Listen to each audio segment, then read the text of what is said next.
Hi everybody, John here with another Fincast. I'm in my basement today and I've got with me a 55-gallon aquarium that you've seen in some previous Fincasts. I guess probably as aquarium keepers go, I have less patience than most.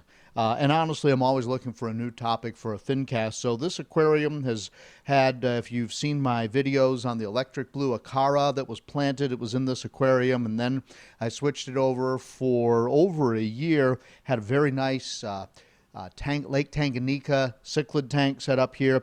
And now we're going to start a new project. And this is something that I'm doing really with the assistance of Seachem.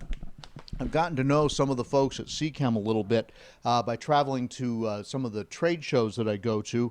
And this is a new product that they have on the market. It's called Aquasolum Black Humate, and it is made from actual dirt. I want to read right. Ideal substrate for planted aquariums and shrimp nano aquariums. It lowers the pH and softens the water. But the interesting thing about this is that really I think what Seachem is hoping is that folks will use this in nano aquariums for the very popular freshwater shrimp tanks that a lot of people are setting up right now. But I didn't have a small one, I had a big one. So they sent me all of this product. Full disclosure, Seachem has sent me this and told me to try it. So that's what we're going to do with this Fincast. Now, in addition, since this will be a planted aquarium, Seachem has also agreed to send me their full line of aqua vitro plant fertilizers, and then, of course, Flourish XL, which is an organic carbon for the planted aquarium. It makes plants grow like crazy. And then some Seachem test kits as well for ammonia, nitrite and nitrate, iron and phosphate, and I've also got some other products that I'll be using. But what we'll do is we will set this thing up from ground zero, if you will, from nothing. I'm going to put some rocks and some driftwood in here. I'm going to come back in with the aquasolum and show you how that works, and then we'll put some plants in. We'll let it sit for a little bit, and then we'll put the shrimp in and see how it goes. Before we could add the aquasolum, I wanted to get my hardscape in place. So I put the rocks right on the glass, which is what I typically do. Please leave comments if you think that's a problem, but this is something I have done for years and years, and I think it's just the best way to get everything exactly where you want it, to create your hardscape first, and I've never had any problem putting rocks directly on the glass, even big ones, and I've done this with some fairly significant size saltwater aquariums, once again, without any issues. Now, the piece of driftwood that I wanted was going to float. I knew that it was, and so I had to set up my hardscape in such a way that the rocks would hold the driftwood in place until it became waterlogged, and that wasn't an issue anymore. With all of that in place, I had 10 bags of the Aquasolum Humate, the new product from Seachem. And the very first thing I noticed after I opened it was it's very light. It's a pelletized product, and I've talked to Seachem about that. It's relatively new, but it's not unheard of to have pelletized substrate.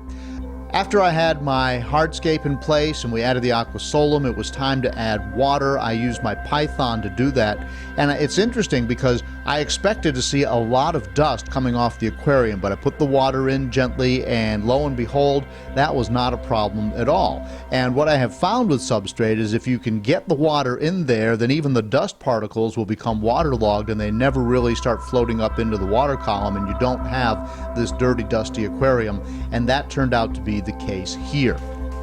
Now, Seachem recommends that you actually rinse off each bag, but I had 10 bags and that was going to take a lot of time. I wasn't in a big hurry at this point in the project, so I decided I would just put the aquasolum in the tank and I would do water changes if there was a lot of dust. But I did do a sample on one bag just to see how much dust that there would be if you did it as per recommendations, and lo and behold, there is a lot of dust. Ultimately, however, it did not turn out to be a problem in this fish tank, as you'll see here in just a moment.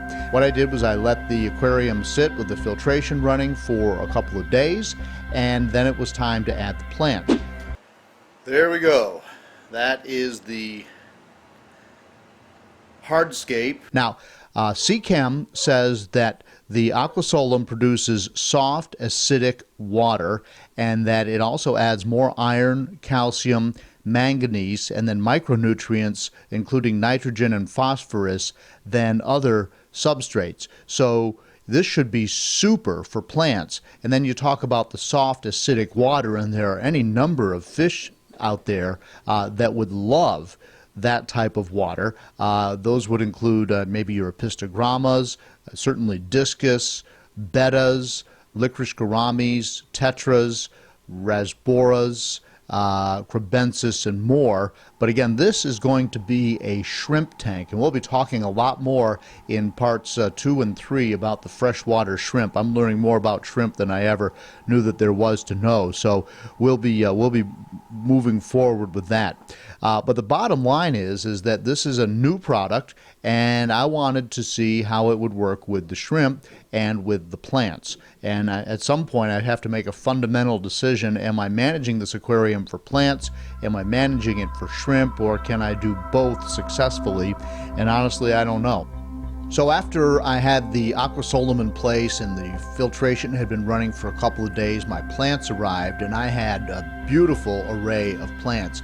And in part 2, I will take you plant by plant and talk about my aquascaping technique for this aquarium. And you can tell me if you like it. If you don't like it, maybe you would have done something different, but I will go plant by plant. But for now, what I want to do is I just want to tell you a little bit more about how the plants and the aquasolum interacted, because it was interesting. I've never had such a, I don't want to call it light and fluffy substrate, but certainly it's not as compact as the other planted substrates that I've used in the past.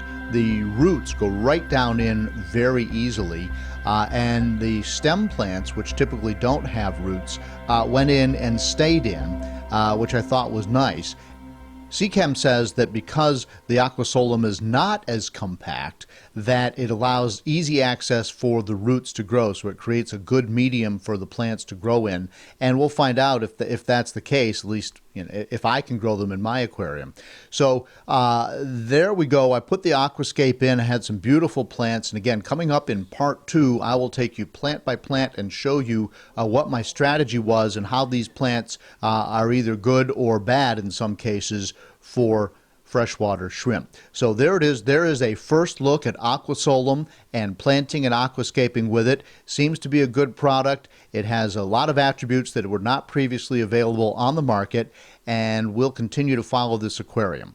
Thanks for watching this Fincast. Don't forget that I'm also working on a nice marine series right now where we're doing some upgrades and adding automation to my 120 reef. That's been very popular so far. Thank you for tuning in. Please leave your comments. Let me know what you think about my aquascaping, or let me know what other topics you'd like to see covered here on Fincasters. Please check out Fincasters.com as well. We've got a blog going there. I've got some Q&A with Seachem on the blog about the aquasolum product in particular. And I'll also show you some of the other things that I did to get this aquarium going. Okay? So thanks for watching, and I'll see you in the next Fincast.